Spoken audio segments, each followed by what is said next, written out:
नमस्कार बंधुरा आज के आमी आबार आपनादेर काछे एलाम सञ्चितार सञ्चय निये। आज आमी माके निये एसेछि हस्पिटाले इको कराते।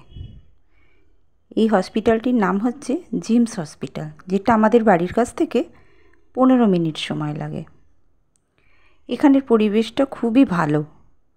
प्रथमेई आमरा भितरे एलाम এবং মাকে একটা জায়গায় বসালাম, বসিয়ে দিয়ে আমরা পেমেন্ট কাউন্টারে গিয়ে টেস্টের জন্য পেমেন্ট করলাম।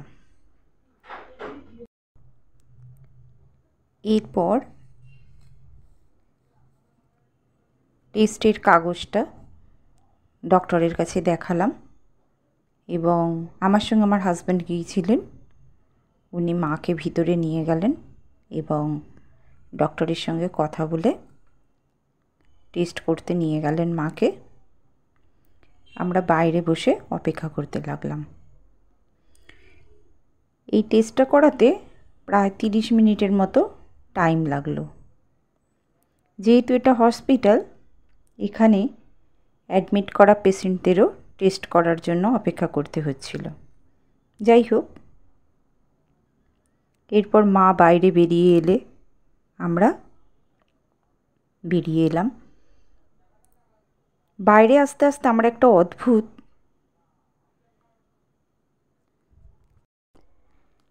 অদ্ভুত ফিলিংস হচ্ছিল।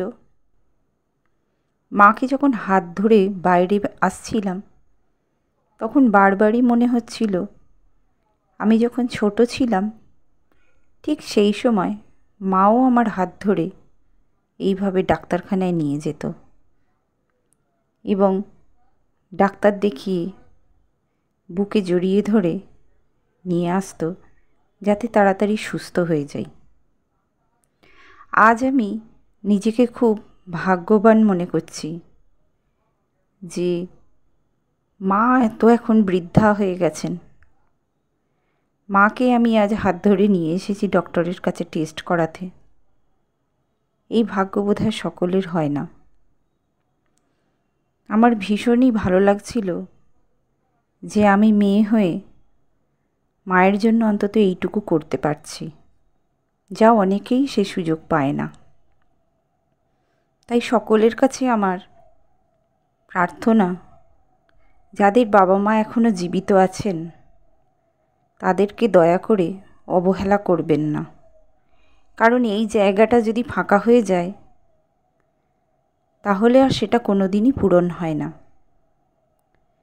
তখন হয়তো যদি এনাদের প্রতি কর্তব্য না করেন, এনাদের যখন চলে যাবেন এনারা, তখন হয়তো নিজের মনে মনেই আফসোস করবেন এমন কি চাহিদা ছিল তাদের যে সেটা আমরা পূরণ করতে পারি না বা পারিনি। সন্তান হিসেবে আমাদের এইটুকুনি অবশ্যই করা উচিত। আজ দুপুরবেলা প্রচুর রোদ উঠেছে, প্রায় 40 ডিগ্রির মতো গরম। যেন মনে হচ্ছে রাস্তা থেকে পিচগুলো মুখে উঠে আসছে। কিন্তু কিছু করার নেই, টেস্ট তো করাতেই হবে। ওরা বলে দিয়েছিল 2 দিন পর রিপোর্ট দেবে। যাই হোক, আমরা তাই চলে এলাম মাকে নিয়ে। আর মনে মনে খুব শান্তি লাগলো যে আজকের দিনটিতে একটি দায়িত্ব পূরণ করতে পেরে ভীষণই আমার ভালো লাগছিল। পৃথিবীর সকল মায়েদের প্রতি সন্তানদের কর্তব্যগুলো এইভাবেই যেন প্রতিফলিত হয়। এরপর আমরা ফিরে এলাম বাড়িতে, প্রচণ্ড রোদ, ঘাম আর ক্লান্তি নিয়ে। আজকের ভিডিওটি তোমাদের ভালো লাগলে অবশ্যই জানাতে ভুলো না।